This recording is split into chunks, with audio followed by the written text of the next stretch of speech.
চলুন না জি টিভি বাংলার সঙ্গে দ্বিতীয় সন্তানের মহাকাশ আজকে আমাদের দেখাবো অদ্ভুত জিনিস দুঃস্বপ্নের মতো যখন রাত্রি জাগতে হয় আর দেখা যায় রোদা পৃথিবী অন্ধকার, এরকম একটা দিন আসতে পারে যেখানে চারদিকে শুধু অন্ধকার, দিনের পর দিন অন্ধকার, কোথাও কোথাও বৈদ্যুতিক বাতি নেই, ইন্টারনেট নেই কোনো যোগাযোগ নেই, কোনো কিছু, কোন অবস্থাতে গোটা পৃথিবী বিচ্ছিন্ন এবং সম্পূর্ণ অন্ধকার। এবং আপনার বাড়ির উপরে অরোরা পরিবেশ দেখা যাচ্ছে, আপনার বাড়ির উপরে অরোরা সিরিজ দেখা যাচ্ছে।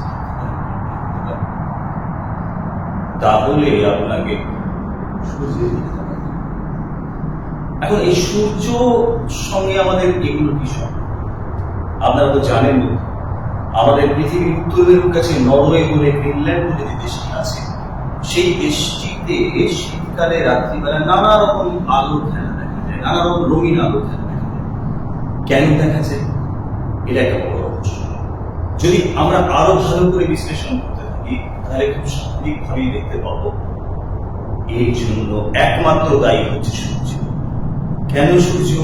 তার কারণ সূর্য একটা বিরাট নক্ষত্র এবং সেই নক্ষত্রের ভেতরে কি হচ্ছে, সূর্যের ওপরের যে খোলসটা, যেটাকে আমরা পৃথিবীতে বলি পরিবেশ বা অ্যাটমসফিয়ার, সূর্যের ওপরের যে অংশটা, যে অংশটা সূর্যকে একেবারে পুরো বায়ুমণ্ডলের মধ্যে প্রদক্ষিণ করে রেখেছে, সেই অংশটাকে আমরা বলে থাকি কি?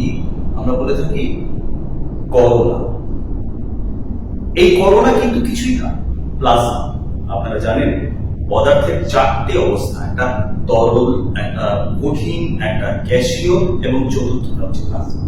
এই প্লাজমা অবস্থাটা এমনই যে সেইখানে পদার্থের মধ্যে আর কিছু থাকে না, অর্থাৎ যে কোনো কিছুর ভেতরে যে ইলেকট্রন প্রোটন গুলো রয়েছে, যে কণাগুলো রয়েছে, সেগুলো সম্পূর্ণ আলাদা করে নিজেদের মধ্যে ভাসতে থাকে। শুধুমাত্র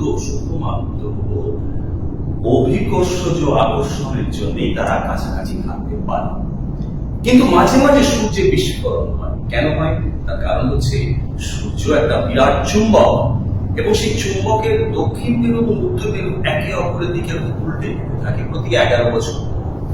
যখন সূর্যের এই উল্টে যাওয়ার ঘটনাটা ঘটে তখন খুব স্বাভাবিকভাবে কি হয়, প্রবল পরিমাণ এই প্লাজমার কণাগুলো সূর্যের মাটি ছেড়ে প্রবল বেগে ধাবিত হতে থাকে, প্রায় আলোকরশ্মি গতিবেগে, এবং সেগুলো এসে যখন পৃথিবীর ওপরে অর্থাৎ পৃথিবীর বায়ুমণ্ডলের বাইরে যে চৌম্বক ক্ষেত্র আছে সেইখানে গিয়ে যখন আঘাত করে তখন একটা ডিসচার্জ শুরু হয়, একটা চিরবির চিরবির অবস্থা শুরু হয়, যে আওয়াজ আমরা শুনতে পাই না, কিন্তু তার ফলে যে আলো হয় সেই আলোটা বিভিন্ন তরঙ্গ দৈর্ঘ্যের কারণে বিভিন্ন রঙের হয় এবং সেই রঙগুলো আকাশে খেলা।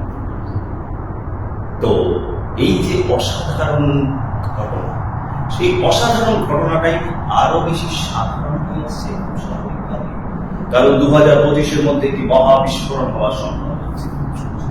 এবং 2025-এর মধ্যে এই যে মহাবিস্ফোরণ, এই মহাবিস্ফোরণটা স্বাভাবিকভাবে এত পরিমাণ প্লাজমাকে ছিটকে দেবে যে পৃথিবীর চৌম্বক ক্ষেত্রের গোটাটাই কিন্তু আঘাত পাবে। এই গোটাটা আঘাত পাওয়ার একটা অন্যতম কারণ হচ্ছে যে এতদিন পর্যন্ত উত্তর মেরু এবং দক্ষিণ মেরুতেই মেরুজ্যোতি দেখা যেত, কিন্তু সেই ইলেকট্রিক ডিসচার্জ সমস্ত পৃথিবীর যত বৈদ্যুতিক গ্রিড আছে সবকিছুকে বিকল করে দেবে, যেটা হয়েছিল 1859 সালে, আজ থেকে প্রায় 150 বছর আগে। এবং পৃথিবী অন্ধকার থাকবে 2-3 দিন, যতক্ষণ না সবকিছুকে আবার ঠিক করা যায়। এই ভয়ঙ্কর বিষয়টিকে বলা হয় সৌরঝড় বা সোলার স্টর্ম। বন্ধু, এই সোলার স্টর্ম এমন একটি অসাধারণ অভিজ্ঞতা যাকে আপনি কোনোদিন অস্বীকার করতে পারবেন না। পৃথিবীর মহাজাগতিক নানা বিষয়ে সঙ্গে এর সম্পর্ক আছে। আপনি মাটির দিকে তাকান, আপনি আপনার চোখের সামনের দিকে তাকান, কিংবা আপনি আকাশের দিকে তাকিয়ে সূর্যের দিকে দেখুন, দেখবেন সাদা সূর্য মোটেই সাদা নয়, আসলে সাদা সূর্যের নানা রং আছে। আমরা যেভাবে দেখতে চাই তাকে সেভাবেই দেখতে পাই, কিন্তু সূর্যের রং আগুনের মতো। সূর্য একটি জ্বলন্ত বিভিন্ন, সেখান থেকে প্রতিদিন প্রতি মুহূর্তে ছুটে আসে সোলার ঝড়, সৌরঝড়। সেই সৌরঝড়ের প্রতিধ্বনি শুনতে পাচ্ছি 2025 সালে আসছে সে, এবং আমাদেরকে অন্য একটা অভিজ্ঞতা দেওয়ার জন্য। না বন্ধু, ভয়ের কিছু নেই। এই অসাধারণ মহাজাগতিক ঘটনাটির সঙ্গে মোকাবিলা করে আমরা বেরিয়ে যাবো আশা রাখছি আমাদের বিজ্ঞানীদের অসাধারণ বন্ধু, আজকের মতো এখানেই শেষ করছি। আবার পরের দিন আসবো অন্য একটি গুরুত্বপূর্ণ বিষয় নিয়ে, ঠিক এই সময় টিটিভি বাংলার সাথে। আপনাদের কাছে আমি তৃপ্তায়ন, সবাইকে আমার পক্ষ থেকে টিটিভি